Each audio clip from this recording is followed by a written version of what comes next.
अगर आपने कोई भी लोन ले रखा है, जैसे कि credit card loan, personal loan, home loan, car loan, और अगर आपको लगता है पता नहीं ये लोन कब खत्म होगा, तो फिर आज का ये वीडियो आपके लिए है।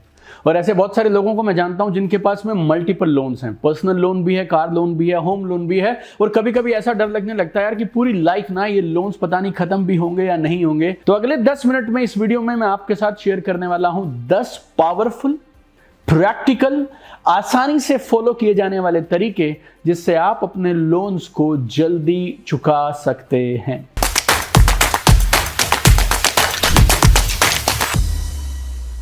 दस के 10 तरीके एक दूसरे से एकदम अलग हैं, लेकिन एकदम सिंपल हैं, और कोई भी इन 10 में से किसी एक या दो को यूज करते हुए अपने लोन्स को जल्दी चुका सकता है। राइट, देखिए पहले ये समझ लीजिए आपकी लोन्स होते किस तरह के हैं। 3 तरह के लोन होते हैं। पहले होते हैं जो हम अपनी इच्छाओं के लिए लेते हैं, आईफोन के लिए, कार के लिए, हनीमून के लिए, हॉलीडेज के लिए, और ऐसी कुछ चीज़ों के लिए जो शायद हम या तो किसी को इम्प्रेस करने के लिए लेते हैं, या फिर शायद शो ऑफ के लिए लेते हैं, या सोसाइटी में स्टेटस बनाने के लिए लेते हैं। आपने EMIs पे फ़ोन ले लिया, या ब्रांडेड जूते, ब्रांडेड कपड़े, आपने बाइक या कार ले ली जो आपकी शायद आज की फाइनेंशियल सिचुएशन से कहीं ऊपर थी, और उसको लेने के लिए आपने लोन ले लिया। तो पहला लोन होता है जो आप इच्छाओं के लिए लेते हैं। दूसरा होता है जो आप ज़रूरत के लिए लेते हैं, एजुकेशन लोन, शादी के लिए loan, home loan, personal loan. कई बार अपनी नहीं तो अपनी बहन की शादी के लिए आपने ले लिया, बेटी की शादी के लिए ले लिया, बच्चों के एजुकेशन के लिए ले लिया, घर खरीदने के लिए ले लिया। तो ये सब होते हैं दूसरी तरह के लोन जो होते हैं नीड बेस्ड लोन, ज़रूरतों वाले। तीसरे होते हैं जो जिन्हें हम बोलते हैं एसेट बिल्ड करने वाले लोन्स होते हैं। बिजनेसेस के लिए, रियल एस्टेट के लिए आप लोन लेते हैं ताकि आप अपनी कंपनी को, अपने बिजनेस को ग्रो कर सकें। आज के इस वीडियो में हम तीसरे की बात नहीं करेंगे। वो लोन तो देखिए ज़रूरी होते हैं और हर बिजनेस को ग्रो कराने के लिए आपको लोन्स चाहिए होते हैं। हम इस वीडियो में पहले 2 की बात कर रहे हैं जो लोन आपने लिए हैं अपनी ज़रूरतों के लिए या फिर अपनी इच्छाओं के लिए।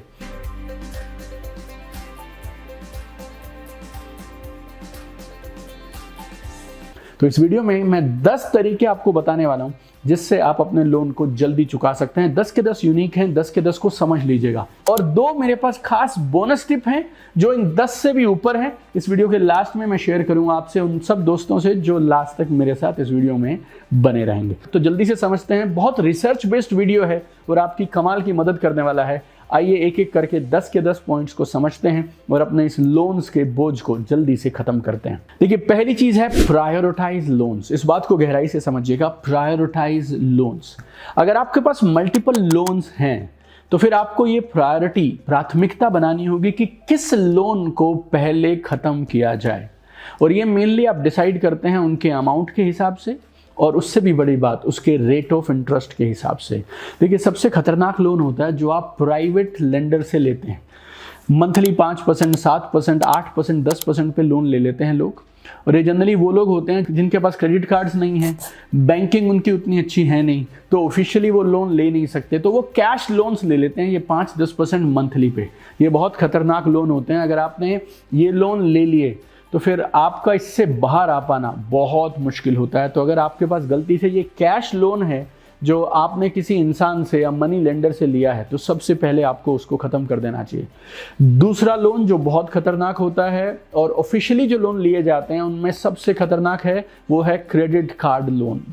क्रेडिट कार्ड लोन पे रेट ऑफ इंटरेस्ट रहता है करीब 30 से 40%, और उसके अलावा भी इधर उधर के कुछ चार्जेस लग जाते हैं। आपको ये लोन बिल्कुल नहीं लेना चाहिए, और अगर आपने ये लोन ले लिया है तो किसी भी तरह से आपको सबसे पहले इसको पे करना चाहिए। तो उसके बाद आते हैं होम लोन, जो आपके लंबे ड्यूरेशन के लोन होते हैं। जनरली अगर आपके पास होम लोन के साथ ये कैश लोन या फिर पर्सनल लोन या फिर क्रेडिट कार्ड लोन है, तो होम लोन को आप साथ साथ चलते रहने दीजिए, लेकिन इन तीनों को आप जल्दी से जल्दी खत्म करें। तो प्रायोरिटाइज करिए, ज़्यादा रेट ऑफ इंटरेस्ट जहां आप पे कर रहे हैं ना, उन लोन्स को आप जल्दी खत्म कर दीजिए। दूसरी चीज़ है प्रिपेयर योर मंथली बजट। आप अपना मंथली बजट ज़रूर बनाइए। अगर आपकी आज स्थिति ऐसी है कि आपको अपनी ज़रूरतों के लिए या इच्छाओं के लिए लोन लेना पड़ा, तो फिर आपको फाइनेंशियल डिसिप्लिन की, आर्थिक अनुशासन की बेहद ज़रूरत है। तो आपके हर महीने का बजट आपको बड़ा क्लियरली बनाना चाहिए। महीने की शुरुआत में आपको डिसाइड कर लेना चाहिए कितना पैसा किस किस चीज़ में लगाया जाएगा, और जहां आपको लगे कि यहाँ पे खर्चा काटा जा सकता है, फिजूल खर्ची बंद की जा सकती है। आप हफ्ते में एक बार अगर फास्ट फूड के लिए बाहर खाने जाते हैं तो क्या वो अवॉइड किया जा सकता है। स्मोकिंग पे, अल्कोहल पे, फास्ट फूड पे, इधर उधर के ब्रांड्स पे अगर खर्चा हो रहा है तो उस खर्चे को आपको काटना चाहिए। और मुझे ये मत बोलना इन छोटे छोटे खर्चों को काट कर क्या फ़ायदा होगा। आपको इस वीडियो के लास्ट तक मैं बताऊंगा इन छोटे छोटे खर्चों को काट कर क्या फ़ायदा होगा, लेकिन फाइनेंशियल डिसिप्लिन और बजट के साथ काम करना आपके लोन्स को जल्दी पे करने में अहम भूमिका निभाएगा। और इस वीडियो में आप मेरे साथ बने रहिएगा। मैं फिर से बोल रहा हूँ क्योंकि 10 के 10 एकदम अलग आइडियाज़ हैं और ऊपर से 2 बोनस आइडियाज़ हैं। 2 मैं डिस्कस कर चुका हूँ, 8 आइडियाज़ प्लस 2 बोनस और हैं, तो गौर से सुनते रहिएगा। मालूम नहीं कौन सा वो आइडिया हो सकता है 7वां हो सकता है 9वां हो जो आपकी मदद कर दे। तो तीसरा पॉइंट है, ऐसी आइटम्स जो आपको ज़रूरत नहीं है उन्हें आप बेच दीजिए। हम लोग दिवाली पे सफाई करते हैं और जो हमारे पास बेकार की चीज़ें होती हैं हम उन्हें बाहर फेंकते हैं। बहुत बार उत्साह में, एक्साइटमेंट में या उसी वक्त ज़रूरत थी किसी चीज़ की तो हमने कुछ चीज़ों को ले लिया, लेकिन पिछले कुछ महीनों में हमने उनको इस्तेमाल नहीं किया। लेकिन हमने उन्हें फेंका नहीं ये सोच के कि शायद अभी कभी काम आएगी, शायद एक दिन काम आएगी।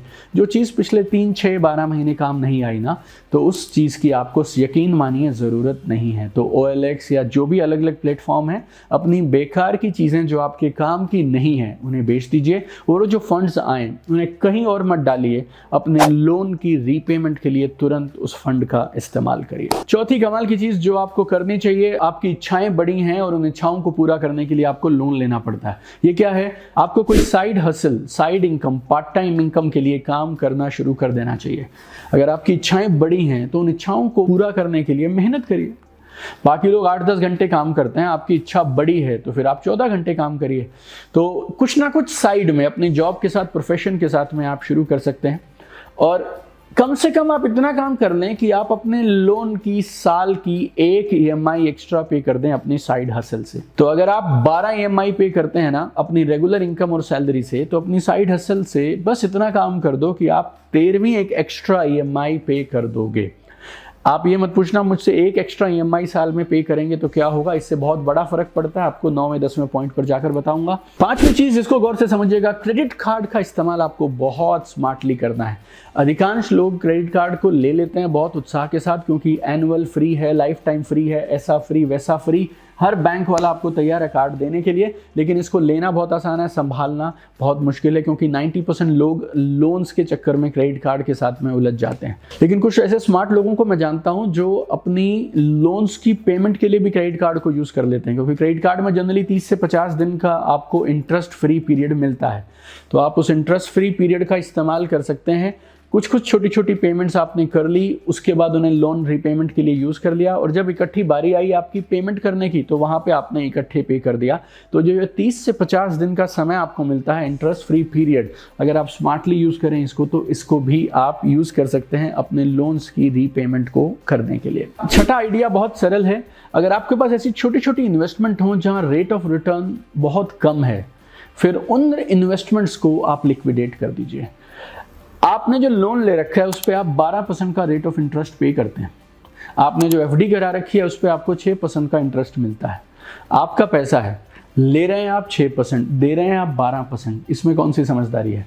तो ऐसी छोटी छोटी इन्वेस्टमेंट जहाँ पे आपको इंटरेस्ट कम मिल रहा है तो उसको आपको लिक्विडेट करके अपने लोन्स की रीपेमेंट के अंदर में प्रिंसिपल अमाउंट रीपे कर देना चाहिए। 7वां, एग्जिस्टिंग लोन को रीपे करने के लिए आप नया लोन भी ले सकते हैं। अब आप मुझसे कहेंगे सर पहले वाला लोन रीपे करने की बात हो रही थी, अब आप एक और लोन की बात क्यों कर रहे हैं? गौर से समझिएगा। मैं आज चाहता हूं कि जो भी लोन आपके पास आज हैं आप इवैल्यूएट करिए कि उस पर आपको कितने % का रेट ऑफ इंटरेस्ट देना पड़ रहा है। अगर उससे कम रेट ऑफ इंटरेस्ट पे आपको कोई दूसरी तरह का लोन मिलता है तो फिर इस नए लोन को लेकर आप पुराने लोन को रीपे कर सकते हैं। For example, credit card loan पे इंटरेस्ट पे कर रहे हैं 30 से 40% का, लेकिन अगर आप पर्सनल लोन लेते हैं तो आपको 12% पे मिल जाएगा। तो 12% के रेट ऑफ इंटरेस्ट का लोन हैंडल करना आसान है। वहाँ से उस पर्सनल लोन को लेकर आप क्रेडिट कार्ड का रीपेमेंट कर दीजिए और अब आपका लोन जो 30-40% पे चल रहा था वो सीधा 12% पे आ गया। तो रेट ऑफ इंटरेस्ट को कम करना भी समझदारी वाला काम है। 7 पॉइंट्स बता चुका हूं। 8वां 9वां 10वां बहुत खास है, मेरे साथ लास्ट तक बने रहिएगा। प्लस मेरे पास 2 बोनस टिप हैं आपके लिए। 8वां है, साल में एक EMI आपको एक्स्ट्रा पे करनी चाहिए। इस बात को गौर से समझिएगा, इसकी छोटी सी कैलकुलेशन बताऊंगा, बहुत पावरफुल है ये। साल में आपको एक EMI एक्स्ट्रा पे करनी चाहिए। 12 की जगह आपको 13 पे करने चाहिए। और ये खासतौर पे आपको बहुत कमाल का फायदा देगा अगर आपने कोई होम लोन ले रखा है जो 20, 25, 30 साल का है। तो फॉर एग्जाम्पल अगर आपने 40 लाख का लोन ले रखा है और वो लोन 25 साल के लिए है, हर साल आप एक EMI एक्स्ट्रा पे करते हैं। मान लीजिए 12 EMI आपने पे करनी थी, आपने 13वीं अपनी तरफ से एक्स्ट्रा पे कर दी, तो ये जो लोन था, जो आपका 25 साल का लोन था, ये 20 साल में खत्म हो जाएगा। एक EMI साल की एक्स्ट्रा पे करके आपके 25 साल के होम लोन को 20 साल में खत्म किया जा सकता है। 5 साल जल्दी फ्री हो जाएंगे आप। 9वां इसी से जुड़ता हुआ है, इसको आप गौर से समझिएगा। अब आप क्या करेंगे, इसको गौर से सुनिएगा। एक EMI एक्स्ट्रा पे करेंगे, साथ साथ आप हर साल अपनी EMI का अमाउंट सेम मत रखिए, 5% बढ़वा दीजिए खाली बस। अगर आपकी EMI है 30,000 रुपया महीना, तो अगले साल 5% बढ़वा दो, मतलब कितना, 1500 रुपये बढ़वा दो। तो इस साल आपने EMI पे की कितने की, 30,000 की। अगले साल आप पे करेंगे 31,500 की।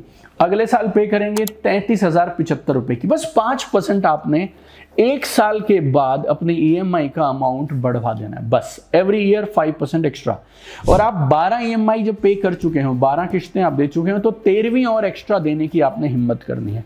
अगर आप ये कर गए तो जो लोन आपका 40 साल चलना था, वो लोन आपका 12.5 साल में खत्म हो सकता है। सिर्फ ये 2 चीजें पकड़ दो। थोड़ी तकलीफ होगी, थोड़ा सा आपको कंप्रोमाइज करना पड़ेगा, कुछ इच्छाएं मारनी पड़ेंगी। 10वां और लास्ट तरीका है जिसे हम सेटलमेंट बोलते हैं। सेटलमेंट, भगवान ना करे आपको इस ऑप्शन का कभी इस्तेमाल करना पड़े। इसमें होता क्या है, देखिए, जब भी बैंक्स लोन देते हैं ना, उन्हें मालूम होता है 2-3% लोन ऐसे होंगे जो लोन्स वापस नहीं आएंगे, EMIs नहीं आएंगे। उनको बोलते हैं NPA, नॉन परफॉर्मिंग एसेट। इन सब केसेस में क्या होता है, कस्टमर बैंक के पास चला जाता है और ये बोलता है जी कि मेरे पास तो टोटल इतना ही अमाउंट है देने के लिए।